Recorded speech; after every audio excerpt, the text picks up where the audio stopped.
Bonsoir tout le monde.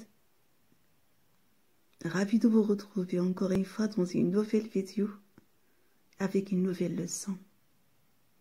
Notre objectif pour aujourd'hui, c'est reconnaître quelques figures de style qu'on rencontre le plus souvent lors de l'activité de l'étude de texte en classe.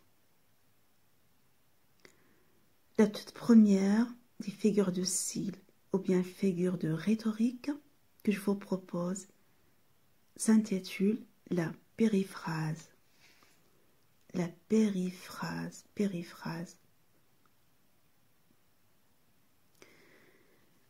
Il faut d'abord signaler que la figure de style ou les figures de style, on les appelle aussi des figures de rhétorique. Alors, qu'est-ce que la rhétorique? Par définition, la rhétorique veut dire l'art de bien parler. L'art de bien parler. Alors, je vous présente aujourd'hui cette activité sous forme d'un exercice. On va lire ensemble. Au XVIIe siècle, le mouvement précieux à la mode dans les salons littéraires se caractérise par l'usage d'un langage très métaphorique qui a pour but d'embellir la réalité. Je reprends en expliquant. Au XVIIe siècle, il y avait en France un mouvement qu'on appelle la préciosité, ou bien le mouvement précieux. Ce mouvement précieux était à la mode dans les salons littéraires. Bien sûr, les salons littéraires tenus par des dames de lettres, des dames de l'art. Ce mouvement précieux se caractérisait à l'époque, au XVIIe siècle, par l'usage d'un langage très métaphorique, un langage spécial, un langage distingué du langage du reste de la population française. Le but de ce mouvement, c'est embellir la réalité. Donc, à travers ce langage métaphorique, ces dames précieuses envisagent cet objectif. Pour elles, il s'agit d'embellir la réalité, autrement dit, rendre la réalité beaucoup plus belle, ne serait-ce qu'au niveau linguistique. C'est ainsi que de nombreux objets de la vie quotidienne sont désignés par ces précieuses, par des périphrases qui sont souvent fondées sur des analogies, sur des correspondances. En voici quelques exemples qu'on va découvrir tout de suite ensemble. Mais tout d'abord, vous voyez ici la consigne de l'exercice. À votre tour, inventez des expressions métaphoriques pour désigner des objets de votre quotidien. Alors là, je m'adresse tout d'abord à mes élèves.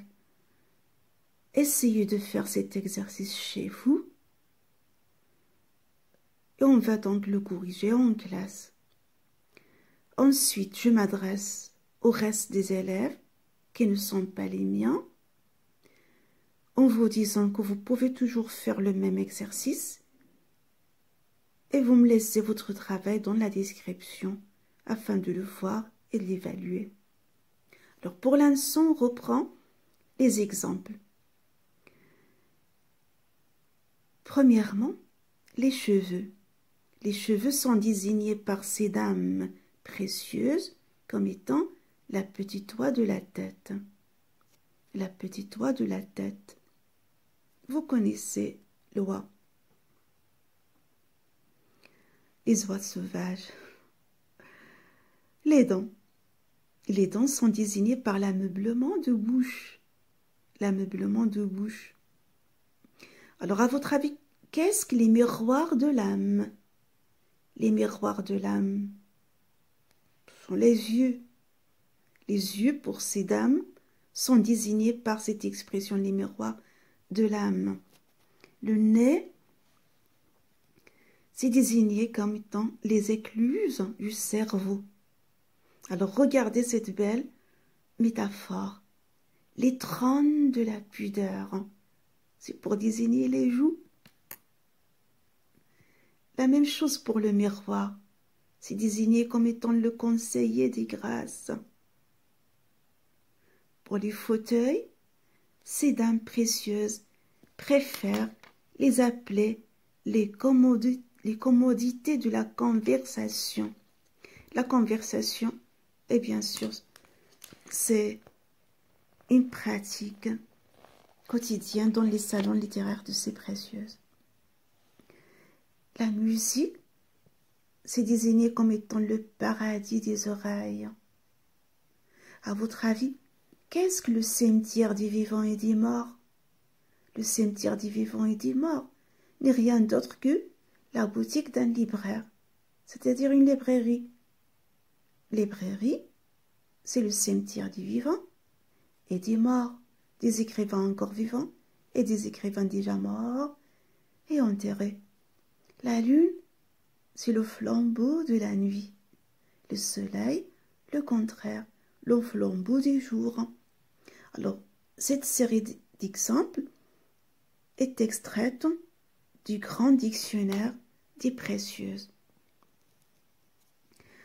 Dans cette illustration, nous avons ici la gravure pour les précieuses réticules de Molière.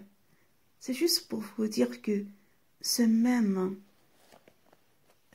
phénomène qu'on appelle la préciosité, le mouvement, la préciosité ou bien le mouvement précieux, a été dévalorisé, critiqué par Molière, le dramaturge français, dans sa célèbre pièce théâtrale Les précieuses ridicules.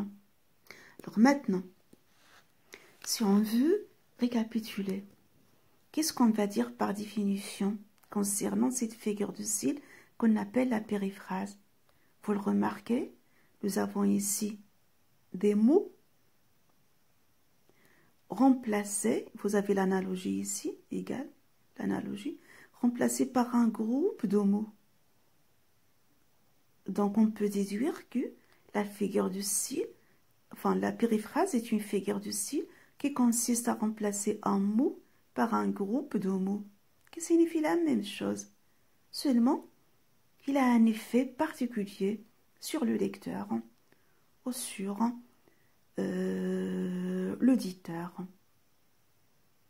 Voilà donc en gros ce qu'on peut dire à propos de cette périphrase.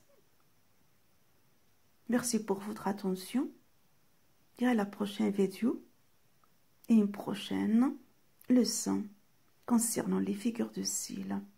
Reste simplement à vous préciser qu'on ne peut parler d'une figure de style dans un énoncé que lorsque ce même énoncé produit un effet particulier